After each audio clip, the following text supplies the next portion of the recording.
fire scene over there. Actually just came from there, checked in. We are going to continue to have fire companies on the scene for a little while, probably into this evening, what we call a fire watch. Once the fire was under control yesterday morning, we've had firefighters there ever since. As you think about it, we can't actually get in and separate everything to make sure that everything, every little nook and cranny is completely put out. So we keep people on scene. In fact, there was a small flare-up last night, which is normal when you have something of that magnitude and that size. So that's why we keep the crews on scene so they can make sure that we have no fire spread. The other concern is with building collapse. As I mentioned on the news yesterday, at that last press conference, the way that this fire progressed through all the void spaces in the floors, of course the attic was fully involved, which then burns the roof off, but it was also in the floors. So what ends up happening with this newer lightweight truss construction is it weakens, and rather than just a section of the floor being weakened, essentially the whole floor is weakened and it pancakes down.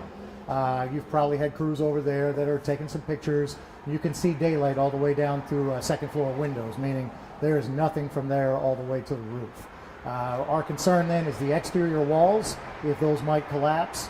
We have evacuated the buildings that are right next door to make sure that in case there is a collapse on that, we don't want anybody injured. So some of those people have been displaced. The American Red Cross is doing an amazing job of taking care of people with food, with help with lodging. One of the things we did find out, also the property management company has been great with helping with assistance for lodging as well. One of the things that we found last night is that this particular residence requires all of their people that come in there to have renter's insurance. I would certainly encourage anybody else in the greater Louisville area that is renting. Renter's insurance is very inexpensive, but sometimes we find when we make these types of responses, people don't have renter's insurance. But all these people did, so that's great, so that they can get replacements. Of course, we want to be as thoughtful as we can about people's property. If you've looked at that building, the first floor is a garage, and then all the apartments are on top of that. Much of the apartments on top of that have collapsed into that garage, so we don't really know the state of any of the cars that are down in there, or if we'll even be able to safely get to them. Once again, good thing that they have insurance, and of course the most important thing is we were able to get everybody safely out. We are still very thoughtful of people's property. If there is the opportunity to try to, as they move to demolish this building and take it down, to anyway sort through those things so that people can try to get some of their possessions that may not have been damaged in fire or may not be beyond repair with water. We're going to try to help with that, but our Fire Prevention Bureau has been over there to take a look at it. They have put in an order for emergency demolition. Now that's going to go to the city, and the city will have to decide when that happens and how that happens. And of course, they're going to be working with, there's a private investigation company working with the insurance for all those folks to see how they can best and most safely do that. So that's where we are right now with that. Like I said, I expect the fire watch to go into this evening, possibly later. A lot of that will have to do with our arson investigators that are over there looking at that. They're not going to have much ability to get in and search there. As I mentioned, with the emergency demo order, it means it's just not safe to get inside, so they're not going to be able to really get in to do much of an investigation. But I'll follow up with any questions that you might have.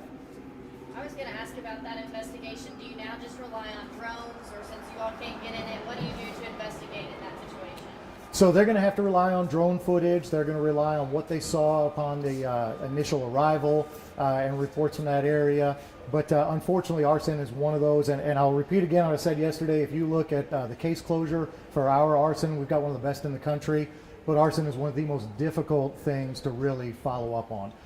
In a case like this, when you have so much destruction in a large area and what we're left with is essentially a rubble pile, there's probably not going to be much hope of really finding the exact cause. Do you think now is the time to start looking at the Commonwealth's codes and regulations in terms of requirements for building buildings? I know this one passed inspection in terms of fire, having fire alarms, sprinkler systems, and things like that. But as you mentioned yesterday, they're not built as well as they used to be. Is that something that we should take a look at in terms of the Commonwealth and regulations? Well, from the firefighter side, we always wish that people would. We encourage that. We want these building codes to be stronger. We want them to be safer. And I understand from the building industry that they want to be able to build it well, but they're also trying to save money. They're a business. It's America. I get it. And they are following codes. And one thing to understand about lightweight truss is they can actually hold more weight than traditional construction. However, the way those trusses are thrown together, They're just that. They're lightweight. They're held together by glue, gusset plates, and they're good until they're not. So they will hold more weight initially, but once one part of that is damaged, the entire system fails. So if you think about a traditional floor with floor joists, say a 2x8, 2x10 floor joist, if fire gets in there, it can run that joist space, which is going to be about 14 inches, and it can run down there, and it's going to have to burn through that 2x8 or 2x10 to get to the next space. With a truss floor like we saw over there and like we see in a lot of new construction, it's a series of triangles, but it's wide open. So as soon as any fire gets in there, it can spread the entire floor very, very quickly. And as I mentioned, some of these things are held together with glue and flimsy wood, and it goes up so fast and spreads so quickly that there's really not as much of an opportunity for firefighters to get a hold of it. And then those void spaces, a building like that is sprinklered, but they're not going to have sprinklers in the void spaces. They're not going to have sprinklers in the attic. We would encourage that they can think about dry systems, because I know there's a concern for freezing in those void spaces. You can have a dry system that won't freeze, and then in case if it's activated, it then fills with water and comes out. Or at the very least, heat detectors in those void spaces. There's other options people can do to try to make it as safe as possible. I get it, that's going to be a conflict, and please understand too, Metro government has nothing to do with establishing those codes. They inspect and enforce, but they don't establish them. And so yes, this building did meet code, and if you look around, you'll see it going up everywhere. It's a good way to build for speed and for some good, decent homes, but they're just, when it comes to fires, they're just not as safe as they used to be. Because of the damage and the emergency demolition, how confident are you you'll be able to determine the cause of this fire? As I said earlier, I don't expect we're going to be able to get an exact cause, because we can't safely get inspectors to get in there and go through that rubble pile. Have you ruled out by talking to the residents that it started inside an apartment? We can't rule anything out at this point. We don't know if it started inside an apartment, if it started inside a void space, if it started inside an HVAC system, if it started on the roof of the first floor. We can't. Who first reported the fire? So it was a combination. The alarms went off, and we did have a call for service that saw it from the exterior. I know some people had heard maybe something about an awning, but that call that came in, a person said awning. If you're looking at the front of that building, you'll see some of the exterior that kind of pushes out. There's a space there that's burnt out. That is what they were referring to, that caller was referring to as an awning. So it's not an awning like you think of, but it's a piece of the exterior of the building. Is ATF helping you on this? I don't believe so, not that I'm aware of. Can you go back to the initial run that was made in an apartment complex earlier in the evening? What the people found or did not find? Absolutely. So there was a call for service, came in about 2:30 a.m. We had an engine and a truck that went there. It was for an odor. This did not activate the alarm system. So in fact, when I spoke with the residents yesterday, they said, hey, we saw some firefighters here at 3 o'clock in the morning, but we never heard an alarm. It's because there wasn't anything that activated the alarm.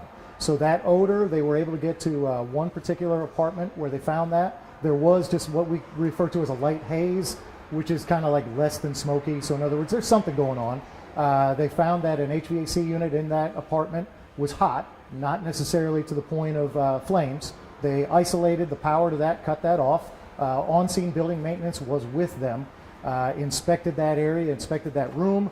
They looked all around it. Once they had cut the power, there was no more haze, no more heat. We have thermal imaging cameras that will allow us to actually kind of see through walls, if you will.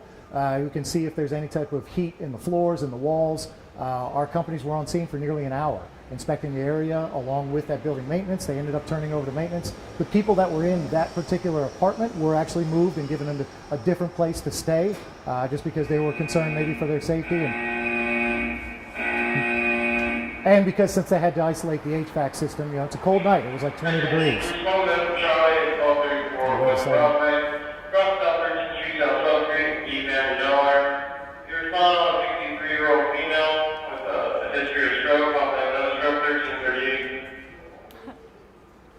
So, but to follow up on that, so that came in about 2:30. They left at 3:20, and building maintenance was on scene to take a look at it.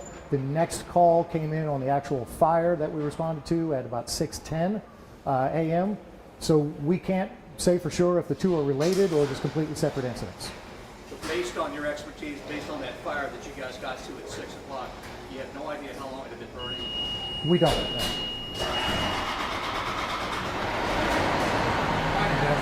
You want to let them pull out? It's not going to get quieter for a little bit. Maybe you can get some B-roll as they go.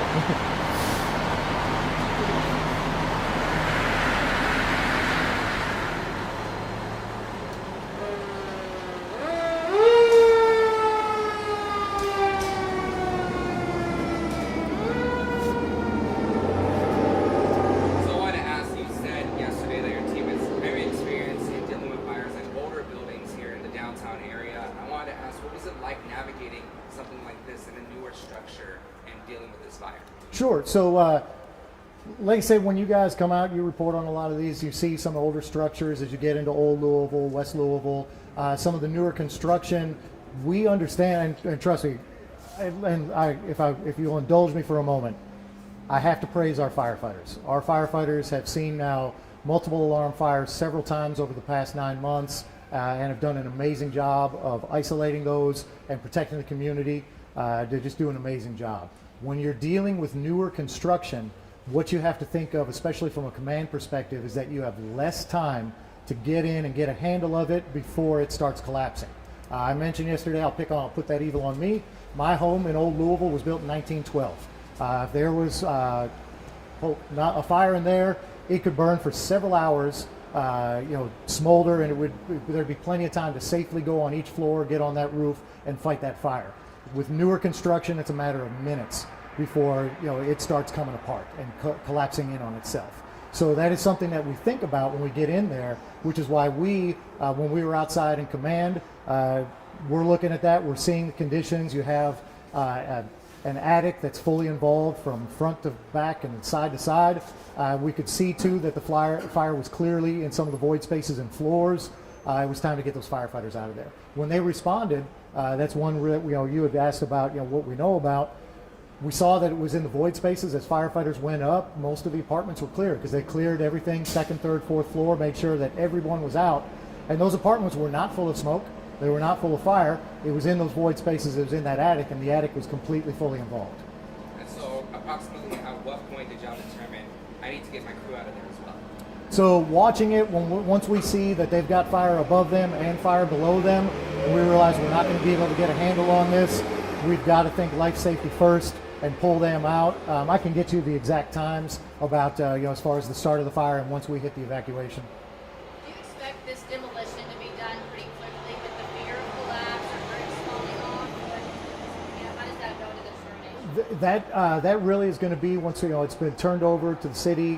Their inspectors will look at it, and like I mentioned, they're going to be very cognizant of the people and their things in there, so they're going to want to try to work with them as best they can. Obviously, safety comes first.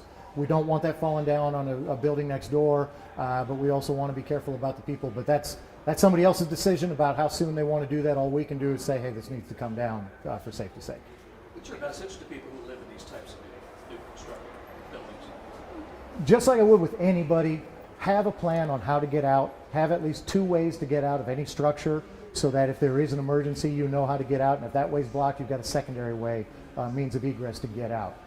Be aware that if it is newer construction like that lightweight, just know that time is really of the essence. You have to get out fast. Things are going to burn quickly. Toxic gases are going to spread a lot more a lot more quickly because of those void spaces. It can get into more areas. So just be aware of where you are and be aware of how to get out quickly. In regards to this apartment complex, do you have other buildings that are similarly built like this? Is there any concerns that this sort of fire can happen in any of those buildings as well? It's always a concern. It's always a concern about when you see similar types of construction. Again, it's kind of an adage. It seems simplistic, but it's safe until it's not. It's solidly built until it starts to get wear and tear, until it gets just a little bit of fire impingement, and then it goes down quickly. So certainly people need to be safe. They need to, like I said, have 2 different ways to get out in case there is an emergency. And really the best fire prevention is a good housekeeper. Make sure you're changing out your furnace filters on a regular basis. Make sure you're not overloading circuits. Make sure you're not using extension cords as a permanent fix. Those are only temporary. All the basic things. Be careful around cooking. All those types of things that will keep people fire safe in their homes.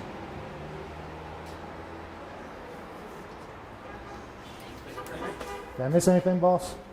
No? All right. All right, thanks so much. All right, appreciate it. Thank you, folks. All right, there you go. Thanks. So where did you get this? Oh, okay. I'm saying.